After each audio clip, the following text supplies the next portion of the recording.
When the day feels heavy with noise and distraction, sometimes it helps to pause and find a quieter moment. This is 10 Better Minutes, a place to hear about stories that often slip beneath the surface. Here, you will find recent real-life moments that offer a fuller picture of the world without pretending anything is perfect or simple. Today, we will listen to a young person's thoughtful work creating something meaningful and a quick decision that made a big difference for a few people in trouble.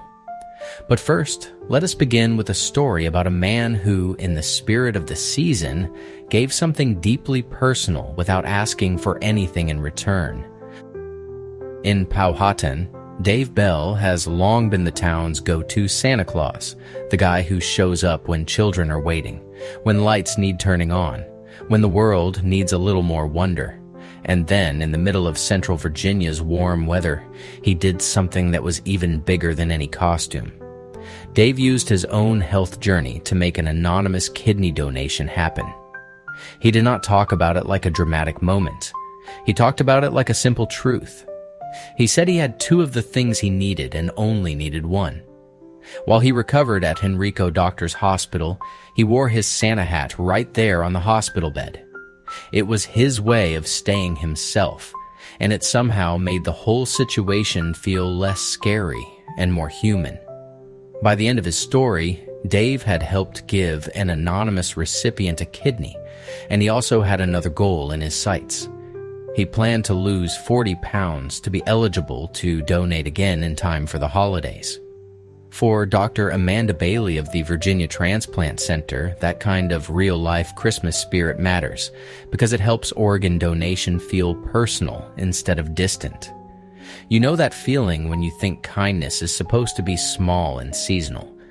This is the reminder that sometimes it shows up in the most unexpected way, wearing a Santa hat and turning hope into something you can actually hold.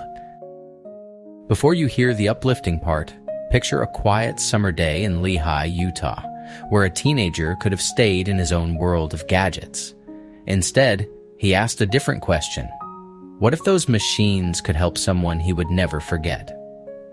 Zach Waters spent nearly 300 hours designing, printing, testing, and assembling a custom wheelchair made for a 21-month-old girl. He started with care, then built in comfort and convenience. The frame came with pink accents, soft, flexible straps for a secure fit, and an adjustable footrest and headrest so her needs could be supported as she grew. He also added everyday details that families will recognize right away, like a removable cup holder and a tray table, plus storage space on the back for heavier medical equipment.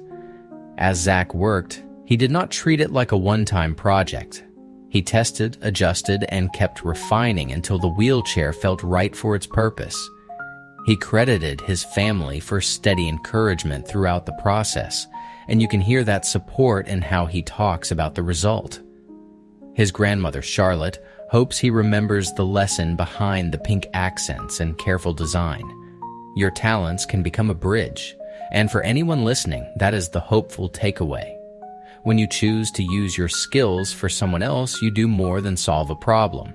You build trust in people, one thoughtful step at a time. When support lasts only briefly, even the best conservation plans can struggle to keep momentum. This time, a major effort is built to stay with threatened species for the long haul.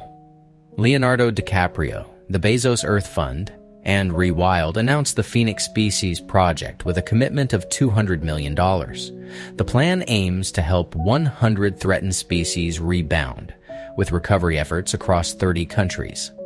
Funding comes as $100 million from the Bezos Earth Fund and $100 million from Rewild, giving conservation partners the kind of stability that can turn early progress into lasting change.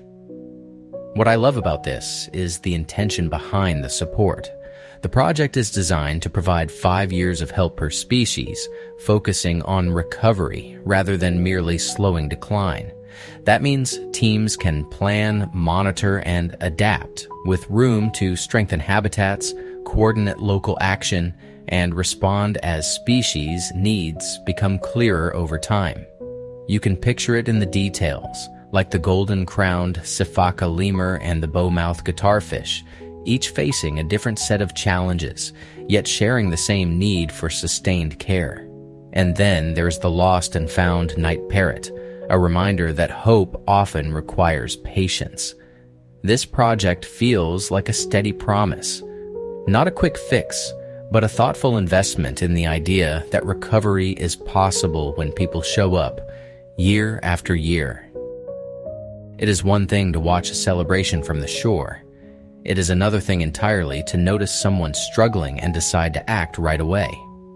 At Genesee Park, during Seattle's Seafair celebration, a UC Davis water polo player named Lily Veiling spotted 3 girls near a buoy lane in Lake Washington.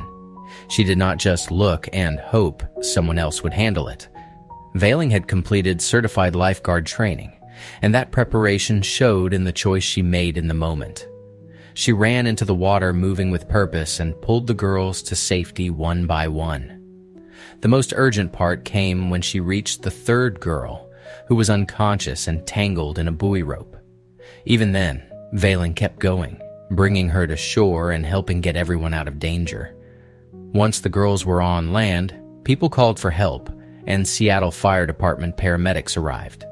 They provided medical care while the situation was stabilized, and one girl was transported to Seattle Children's Hospital in stable condition. All 3 girls were brought to shore safely, and that matters more than anything. What I keep coming back to is how quickly trust can become tangible. Training matters, yes, but so does the willingness to step forward when you see a need. In a busy summer crowd, one brave decision can turn panic into care and help into hope. It is one thing to build a business, and another to decide what it should become for the people around it.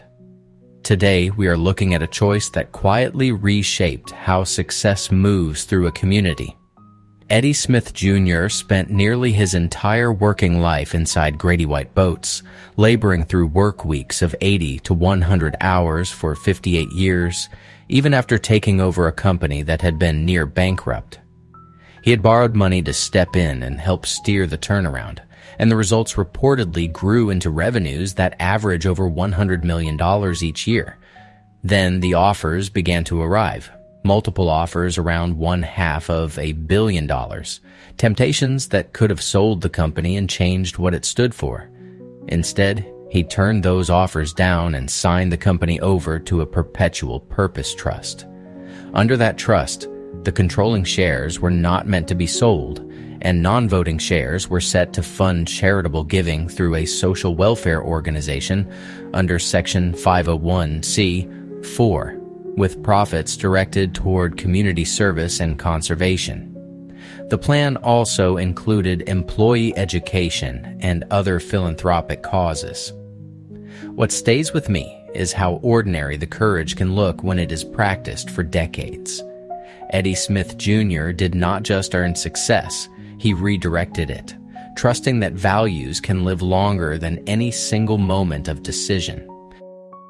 As always, I have a practical little reset for you today, something to help your mind feel steadier and your attention a bit kinder. Because joy does not only show up in big moments, sometimes it starts with how we look. Today's tip is about training your eyes to notice helpers in every story. Here's the practice. The next time you are reading, listening, or replaying a moment in your head, pause and ask a simple question. Who helped move this along? Not who was perfect, not who did the most, just who showed up in a useful way. Maybe it is the coworker who shared a file without being asked. Maybe it is the friend who texted, even though they were tired. Maybe it is the stranger who held the door, or the system that caught a mistake before it turned into a disaster. Even in difficult stories, help is often there, like a faint thread. It might be small, it might be quiet, but it is still real. When you look for helpers, you are not ignoring problems. You are widening the frame. Try it for one day. Notice one helper, name what they did, and let it land in your awareness. You will be surprised how quickly your world feels more connected. Well, friends, that is the end of this episode of 10 Better Minutes, and I am grateful you made it to the finish with me. If today felt loud or heavy, I hope these small, steady bits of decency helped tug your mind back toward the bigger truth that kindness and decency are still happening, often quietly, in everyday places. If you want a little more of that for your day, please follow or subscribe, and new episodes are posted every day.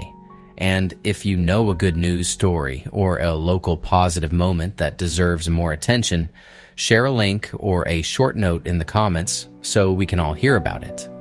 This is Ian Rhodes with 10 Better Minutes. Take care, and I will see you tomorrow.